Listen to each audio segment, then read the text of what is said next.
that's what it is we're trying to be for one another. That's literally the blood, sweat, and tears of the people who earn that money. That's the people's money.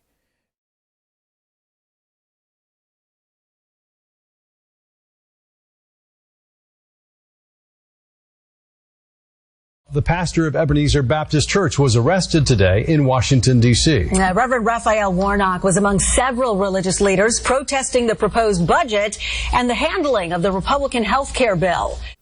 I was in our nation's capital in 2017 with some of my clergy colleagues, and we were speaking to the issue of the budget that the Republicans were trying to pass at the time. It was a $2 trillion tax cut, a giveaway out of the national treasury, if you will, to the richest of the rich. Meanwhile, they were taking away much needed services and support from those who need it the most. And I thought that it was an issue that we needed to engage. Literally, we were giving rich people a tax cut and robbing poor people, including children, through the Children's Health Care Program, CHIP, of vitally needed health care. And for me, that just doesn't make much sense. And it's immoral. And so we went to the nation's capital arguing that a budget is not just a fiscal document, I said at the time. It's a moral document. The great thing about being an American citizen is that we get to express our opinions and our views on our public life together. And we can do that without the fear of reprisal, the fear of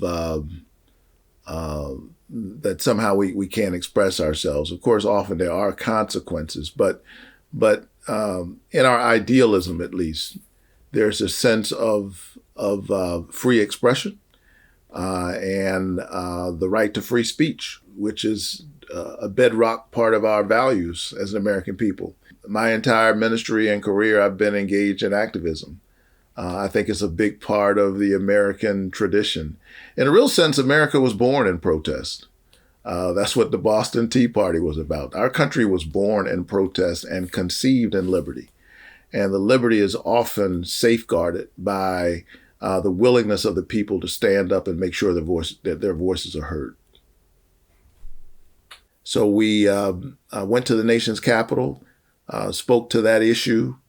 I remember saying that if this budget were an EKG, it would suggest that America has a heart problem and that we'd come to prick the nation's conscience and to call upon our leaders not to take away needed services and support from those who need it the most in order to give a tax cut to those who need it the least.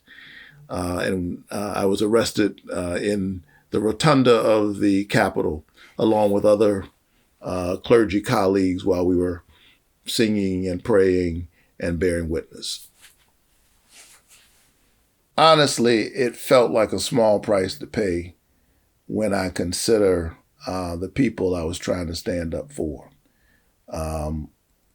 People who are struggling just to have health care, to take care of their basic needs. People who do everything right, and then they get a diagnosis and it changes everything for them and their families. To be inconvenienced for a little while with an arrest seems like a small price to pay, and I'd be willing to do it over and over again if I felt that it would make a difference in the lives of my people in my own community.